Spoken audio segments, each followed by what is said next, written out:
Bonjour, alors je vais vous expliquer avec cette petite vidéo le principe d'une démonstration par récurrence. Qu'est-ce que c'est qu'une démonstration par récurrence? Oui, je sais, c'est bizarre, il y a des dominos, mais vous allez voir.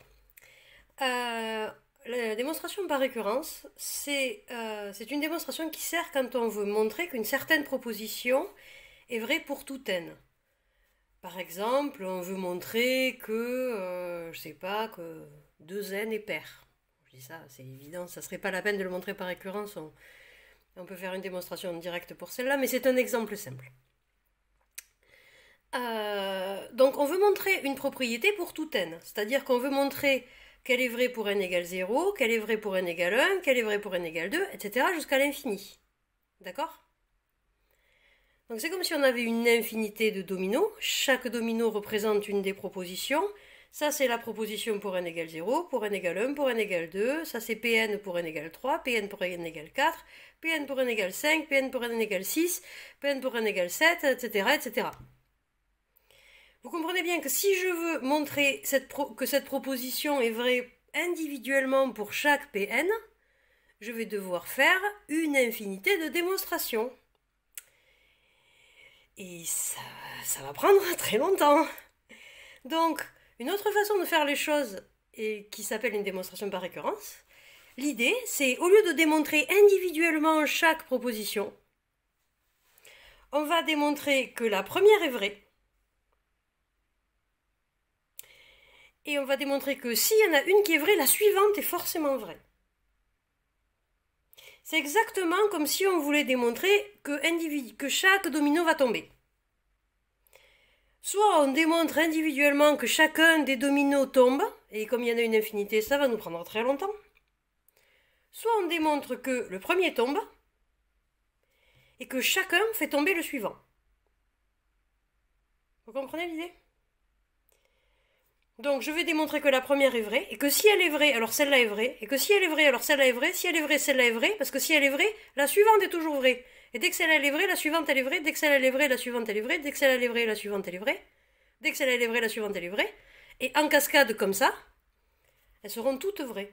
Et comme ça, j'ai pas besoin de démontrer individuellement une infinité de fois pour chaque Pn. Donc ce qu'on appellera l'initialisation, c'est de montrer que la première est vraie, parce que je parle de suivante, mais il faut bien commencer quelque part. Ça sera l'initialisation, on va le faire dans les exercices. Et l'hérédité, ça sera de montrer que si l'une est vraie, la suivante est vraie. Mais attention, quand je vais dire si Pn est vrai, alors Pn plus 1 est vrai, Pn, c'est pas une proposition, un domino en particulier. Ça peut être cela, mais ça peut être cela. Ou ça peut être cela. Ou cela. C'est pas important. Je vais le montrer en général. C'est-à-dire je vais montrer que s'il y en a une qui est vraie, n'importe laquelle, alors la suivante est forcément vraie. C'est-à-dire je vais démontrer que s'il y a un domino qui tombe, le suivant tombe forcément. Donc je vais démontrer que le premier domino tombe, et que s'il y en a un qui tombe, le suivant tombe forcément. Donc si celui-là tombe, le suivant tombe, et du coup le suivant tombe, et le suivant, et le suivant, et le suivant, et comme ça tous y tombent. Et je ne suis pas obligée de démontrer individuellement que chaque domino tombe. Voilà. Donc dans votre démonstration, en fait, il y aura 3 parties. La première partie, c'est démontrer que le premier domino tombe, c'est-à-dire que P0 est vrai. Alors, j'ai mis P0, mais dans certains exercices, ça commence pas à 0, ça commence à 1, à 2 ou à 3. C'est pas grave. Vous comprenez, si je commence là, c'est celui-là mon premier domino, c'est pas grave. Deuxième partie, l'hérédité, démontrer que si un domino tombe, le suivant tombe. Si une propriété au rang n est vraie, alors la suivante est vraie. Mais le rang n, c'est pas un rang déterminé. Ça peut être lui, mais ça peut être lui.